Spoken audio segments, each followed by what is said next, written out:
Tjetër, po trendi drejta sa rrugës së çon. Deri tani nga tur operatorët që kanë pyetur unë efektet e turizmit tuajt nuk i kanë anulluar prenotimet për të ardhur në Shqipëri, ende s'kemi. Po ky është lajm i mirë.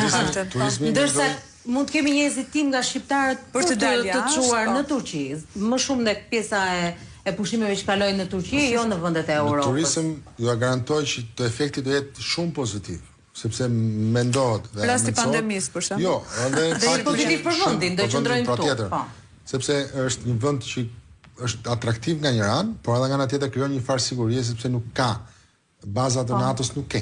Që të mund të thuash që mund të sulmohet. Një vend i vogël që vetvete ka një farë të themi sigurie dhe qetësie.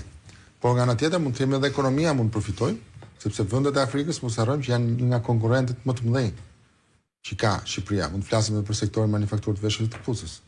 Shumë biznese europianë janë adresuar drejt këtyre vendeve për kanun lirë të punës dhe ndoshta ky konflikt në vetvete mund të shohim domun për tej pesimizmi. Për disa vende mund të jetë më mirë. Edhe anën pozitive që mund të ketë edhe pse jo edhe një rikthim dhe një të themi shikim ose më mirë themi një konfirmim të gjithë tregjeve europiane që është e mira të fokusohen po në Europë për prodhimet e tyre dhe për shkëmbimin të themi tregtar midis tyre. Për sektorin që mbuloni të paktën si po reagojnë tregjet ndërkombëtare ndaj kësaj situate? Situata është akoma herët është e paqartë, por ajo çfarë unë thash pak më parë është pikërisht që duhet ta shohim me pozitivizëm në rast se kjo situatë do vazhdojë e tillë, por edhe po nuk vazhdoi pra lufta të mbarojë shumë shpejt dhe shpreson të mbarojë. Patjetër që ka dhënë tashmë përgjigjen e saj që janë vende edhe situata të paqëndrueshme atje, dhe këtë qëndrueshmëri dhe këtë të themi stabilitet Shqipëria mund ta japë dhe ka treguar në vite që është e gatshme dhe mund të ofrojë më shumë. Dorina, çfarë ndodh me naftën në tregjet në bursat europiane? Ka luhatje? Po patjetër, luhatja është shumë e ndjeshme, po e ndjeshme shumë. Nëse nafta para sulmit shitej me $65 për fuçi, direkt 2 ditë u rit shkojnë në nivelet e $75 për fuçi dhe sot ishte $82-83 për fuçi. Ajo që është më shqetësuese është se sa do zgjas kjo luftë.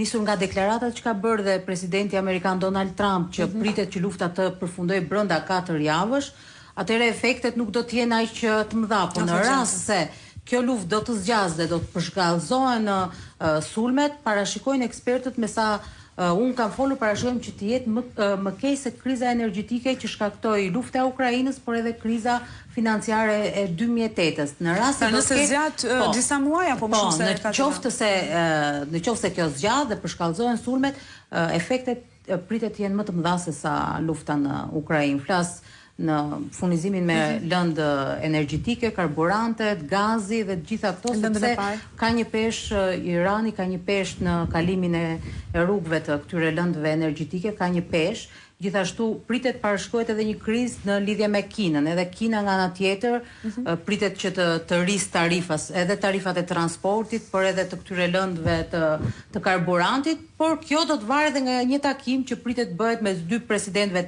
të vendeve në muajin prill. Kjo do të vendosë çfarë do ndodh më tej. Po për shembull për transportin detar parashikohen që në rast se nuk arrihet një marrëveshje mes 2 presidentëve, parashikohet që tarifat të rriten deri 50% për vitin 2026 krahasuar me vitin e mëparshëm. Pra efektet do të jenë të dyanshme edhe nga kriza me Kinën, por edhe nga kjo lufta në lidhjen e mesme. Do të përshkallëzojë dhe do të përfshihen më shumë shtete pastaj. Kështu që duhet të jenë institucionet këtu në Shqipëri duhen të jetë përgatitura për çfarë masa do marrin dhe sa masa që duhet të jenë vërtet efikase, që mos dëmtohet konsumatori, mos dëmtohen përdoruesit e shërbimeve, mos dëmtohen bizneset.